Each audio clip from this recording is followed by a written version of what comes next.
বুবলিকে নিয়ে আমেরিকাতে ঘুরতে গিয়েছিলেন শাকিব খান, এবার যাচ্ছেন অপু বিশ্বাসকে নিয়ে। তবে আমেরিকা নয়, যাচ্ছেন সিঙ্গাপুরে। তবে শুধু যে ঘুরতে যাচ্ছেন তেমনটা নয়, যাচ্ছেন ছেলেকে সেখানকার একটি স্কুলে ভর্তি করতে। শাকিব অপুর ছেলে আব্রাহাম খান জয় এবং শাকিব বুবলির ছেলে ভীর একই স্কুলে পড়াশোনা করত, কিন্তু নানান মানুষের নানান কথার পর এই আঁচ যেন ছেলের উপর না আসে, সেজন্য আব্রাহামকে বিদেশে পড়ানোর সিদ্ধান্ত নিয়েছেন অপু বিশ্বাস।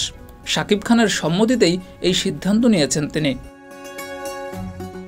সম্প্রতি একটি সাক্ষাৎকারে এই কথা নিজেই জানিয়েছেন অপু বিশ্বাস।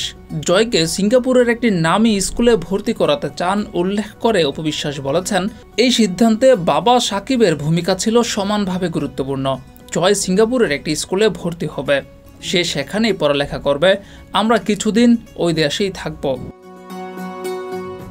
ছেলে আব্রাহাম খান জয় ভর্তি হবেন সিঙ্গাপুরে, তাহলে কি শাকিব খান এবং অপু বিশ্বাসও সেখানে স্থায়ীভাবে বসবাস করবেন? এই প্রশ্নের উত্তর অবশ্য মেলেনি। ভক্তরা মনে করছে অপু বিশ্বাস হয়তো স্থায়ীভাবে থাকলেও শাকিব খান হয়তো আসা যাওয়ার মধ্যেই থাকতে পারেন। ডেস্ক রিপোর্ট, যুগের চিন্তা।